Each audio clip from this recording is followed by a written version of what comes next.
this isn't the easiest video I've ever had to make. I got word today from my sister that my mom and dad had to put down our dog, Possum. She was 16 years old and she cheated death so many times over the last couple years. And the reason I'm holding a golf ball, I always make fun of people that cry on camera because I think it's performative, but the thing is, I just can't stop crying.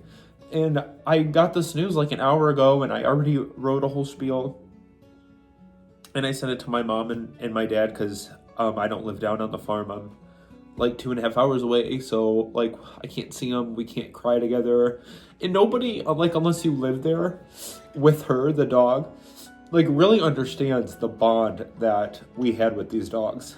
And my parents, like, people make fun of them because they have 6 border collies, but it's such a family and they're such good dogs. But the reason I'm holding a golf ball is from the time she was a puppy until this year when she was 16, I could not hit golf balls with this dog when she was outside because she would just chase them and she would like straight up like eat them. Like she would destroy all of my golf balls. So at the end of this video, I'm gonna bury this golf ball in my backyard and hope that it follows her that it follows her to the Rainbow Bridge so it can be with her. But when I tell you how incredible this dog was, I mean, in her old age, we had to like remind her, we had to say, Possum, slow down, because she would try and she would try and she would try to keep up with the other dogs. And she was like the oldest dog we had by like 4 years. I believe like Patch is 12, Emma might be getting close to 10, but Possum, OG 2008, 2009, when my parents moved down to that farm, I was a junior in high school when we got her. And it's just, my parents had lost animals when I was in the military, and it never, of course it'd be sad.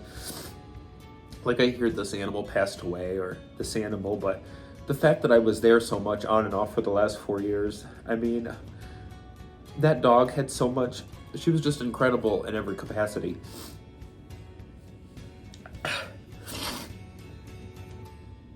The great thing about dogs is, and I didn't quite understand this because I never considered myself an animal person into adulthood or when I was in the military in Louisiana.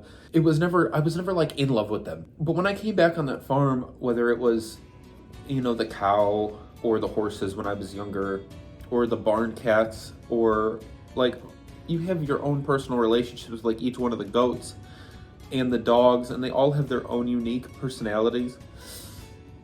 And my favorite part about Possum was no matter how old she got, she still remained young. She always just acted like a puppy, and all you had to do was be like, Possum, where's your toy? And she would go from literal old dog, grandma dog, just lying there resting like she should be. And she would just get up and spaz out, and she would get her toy, and the squeaky toys. I loved those squeaky toys so much, especially when I was trying to watch something on TV. I mean, squeak, squeak, squeak, all the time. But the great thing about dogs is it doesn't matter how you feel or what kind of mood you're having. They're always there and they're always excited to see you. And they're always making you feel better about yourself because you always feel loved and needed and wanted no matter what. So I could be having the worst day. I could be so angry or so sad or just out of it completely. And these dogs always would you would just go to the door if they think you're going for a walk.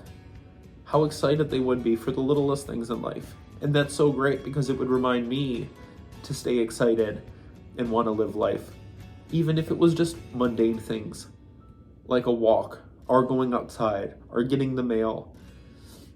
They reminded me to appreciate every second of living. And Possum did. She loved every second about being alive. All the time. She was such a great freaking dog. And it's gonna sting. This one's gonna sting. When I got the news, I was handling it well, but then I started writing about her. and attaching music because I wanted to send something like a memoriam to my parents to let them know like my hearts were with them. Because like I said, we're like 2.5 hours away from each other right now. But enough of this crying. Let's go put this in the ground so it follows Possum to the Rainbow Bridge. I just thought of this. I figured since Possum passed away and the one I was holding earlier was a range ball, I figured just for Possum, I should bury one of my really nice golf balls. So this is one I for sure would have never let her chew on. A chaos golf ball. For her personality, she was chaos when I golfed. So I just remembered I had these in my bag, so I'm gonna bury this for Possum.